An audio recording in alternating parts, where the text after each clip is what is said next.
Welcome to the WIHS Journal. Well, today's part one of a two-part interview. We'll be talking to the author Tessa Afshar.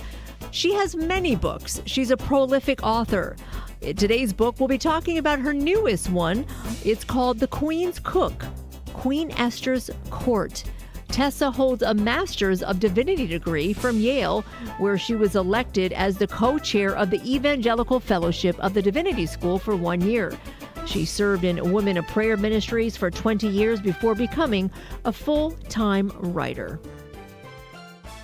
Well, today in the WIHS studio, we are blessed to have Tessa Afshar. She has written so many books about God's stories. You're highly educated. Maybe you can talk a little bit about your background, and then we'll talk about how you got into writing books.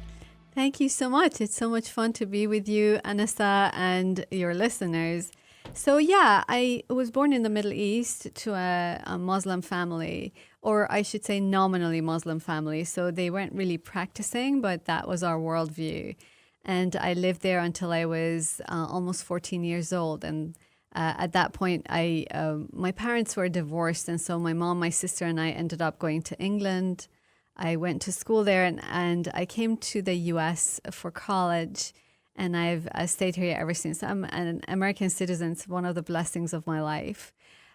So that's sort of like a roundabout way. When I was a kid, I always wanted to be a writer. But once I went to England, I lost a lot. You know, I lost my family, and my dad stayed back home.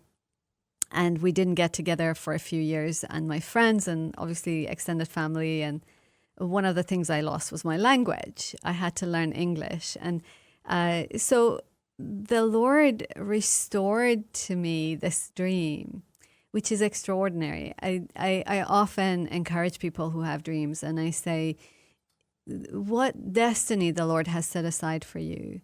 The enemy will come against it, but hold on to that dream, hold on, and allow God to open those doors of bronze for you. Wow. What an amazing testimony. And I had no idea that you came from that kind of background. Look how God just amazingly works. Yeah, it's extraordinary. I am forever grateful that Jesus found me, that he drew me to himself. He has completely transformed my life.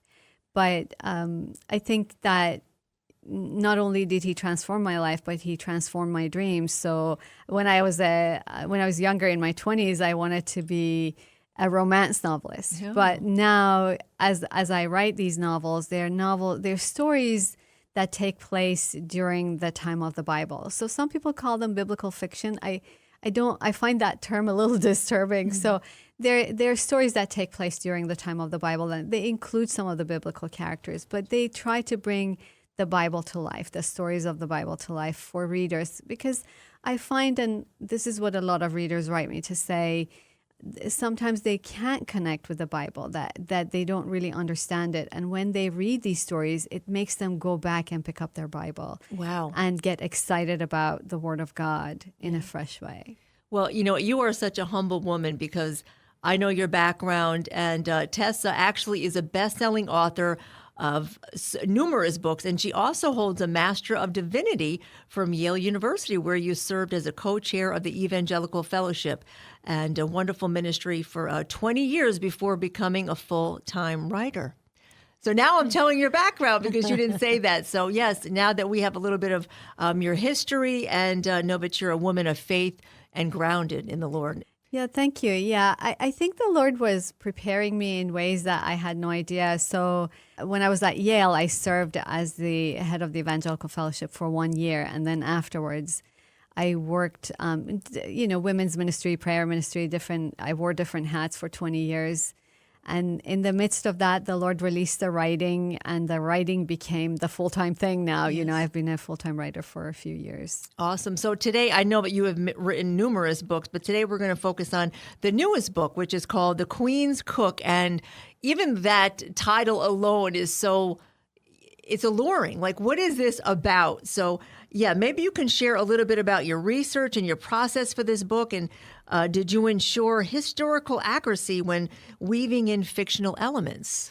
Yeah, so this is a story that takes place during the time of Esther. It's Baker Publishing picked this up, and I think that the reason is that I've always wanted to write a story during the time of Esther. This is actually the first book in a trilogy. There are going to be 3 stories based on this whole time period. Esther's story holds a special significance for me because I grew up in Persia, where Esther lived and reigned as queen. And actually her simple tomb still survives to this day. It's visited by people, like people from Jewish background, people from Muslim background, people from Christian background. It's sort of a holy site. So when I was a kid, I never saw it because, again, I grew up as a nominal Muslim. So it wasn't until I became a Christian that I went to the Bible and I was like, wait, I know these kings, and I'd never heard about Esther. So I always wanted to write her story. But that story has been told so many times and so well that I thought, well, how can I do it in a fresh way? So this trilogy is about 3 of Esther's friends. And the first book is about actually a woman who becomes a cook in Esther's kitchens. Her name is Roxana. So she's a fictional character. Obviously, you do hear from Esther in all 3 books in a sort of here and there. We hear from her as an older woman as she looks back over her life. But the main character is this woman who becomes a cook in Esther's life. And the reason is that I love cooking and I love Persian cooking. And this is the Persian period. So putting those elements together was just really attractive to me. And also, like, most of my stories have a little bit of adventure, a little bit of romance. So all of that comes together in this story as well. I love that you can incorporate this amazing woman, Esther, into cooking and all this other stuff. So I love the way you're bringing this to life. So I want our listeners to know that's the way you bring things out. So were there specific biblical themes or lessons that you aimed in particularly writing this book?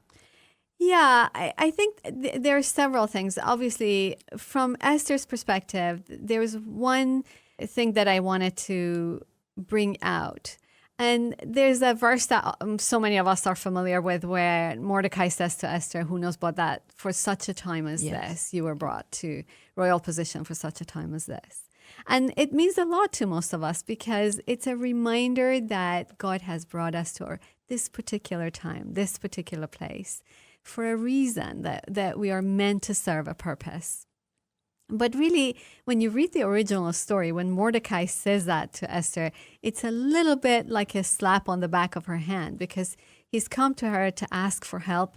Their people are about to be destroyed by Haman's edict, and he's asked her to go intercede on their behalf with the king. And Esther's first answer initially, essentially is, and this is like the Tessa version, Esther says, I can't. You know, she says, if the king doesn't send for me, if I just show up, I will be put to death unless he raises his royal scepter and, protects me. But he hasn't sent for me in the last 30 days. Now, at this point, Esther's been married for 5 years. For whatever reason, her husband has not wanted to see her for 30 days. So she's looking at her life through the lens of a rejected wife. So through the lens of rejection, unwantedness.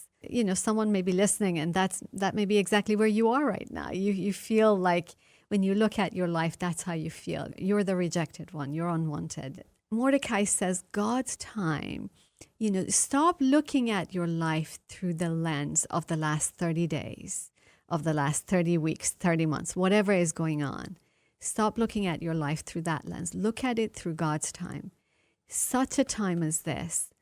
Such a time as this of God always trumps the last 30 days of our life, the rejections of our lives, And so that's one thread that is going through the book with Esther, learning to watch our I can'ts with God. Like when we say I can't because we're looking at life through the past, the lens of the past, and to transform that to such a time as this of God. Once again, that was part 1 of a 2-part interview. I was talking to Tessa Afshar, talking about her newest book, The Queen's Cook, Queen Esther's Court. Please join us on Wednesday for part 2. I'm Anissa Porticelli for News and Public Affairs.